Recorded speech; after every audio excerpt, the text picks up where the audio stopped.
Rekam jejak Kunto Arif Wibowo, jenderal yang tak punya hutang dan sempat hilang di zaman Jokowi.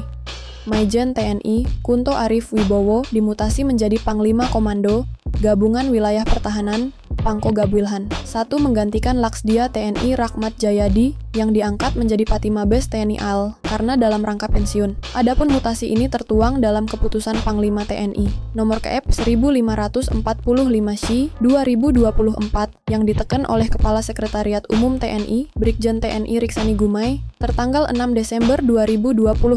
Sebelumnya, Kunto menjabat sebagai staf ahli bidang ekonomi Sekretariat Jenderal Dewan Ketahanan Nasional Setjen Watanas dengan pangkat Maijen. Namun, dengan mutasi ini, kini dia naik pangkat menjadi Letjen. Kunto pun mencatatkan sejarah di mana dirinya menjadi Pangko Gabwilhan I pertama yang berasal dari Matra TNI AD. Pasalnya, sejak dibentuk tahun 2019, jabatan Pangko Gabwilhan I Maumu selalu dijabat dari Matra TNI AL. Di sisi lain, Kunto belum resmi menjabat sebagai Pangko Gabwilhan I karena masih menunggu terbitnya keputusan Presiden, Kepres. Lalu, seperti apa profil dari Maijen Kunto Arif? Berikut ulasannya. Dikutip dari kompas.com, Maijen Kunto Arif Wibowo merupakan sosok kelahiran Surabaya pada 15 Maret 1971 atau saat ini berusia 53 tahun. Kunto merupakan lulusan Akademi Militer, Akmil, 1992 dari Kecabangan Infanteri. Adapun dirinya merupakan anak dari mantan Panglima ABRI, saat ini TNI, sekaligus Wakil Presiden, Wapres, ke-6, Try Sutrisno. Karier Kunto di dunia militer berawal dari posisi sebagai komandan, seperti Komandan Peleton, Danton,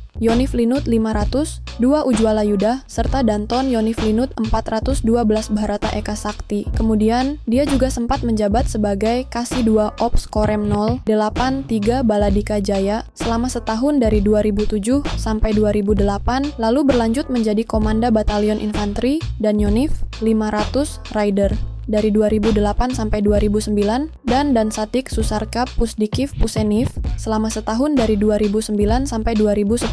Karier Kunto semakin menanjak ketika dirinya ditunjuk menjadi Kasdam Tertretai Siliwangi pada tahun 2020 hingga akhirnya menjadi Pangdam Terpesai Siliwangi. Kunto lantas dimutasi menjadi Wakil Komando Pendidikan dan Latihan TNI Angkatan Darat Wadan Kodiklatat berdasarkan surat keputusan Panglima TNI nomor KEP 779 Februari 2023 tertanggal 17 Juli 2023. Setahun berselang, dia dimutasi kembali menjadi staf ahli bidang ekonomi Setjen Wantanas tertanggal 24 Juli 2024. Di sisi lain, berdasarkan laporan harta kekayaan penyelenggara negara LHKPN KPK periodik 2023 yang dilaporkan pada 28 Maret 2024, Kunto Arif memiliki harta senilai Rp1,295.000 dan Kunto tidak memiliki utang berdasarkan LHKPN KPK miliknya.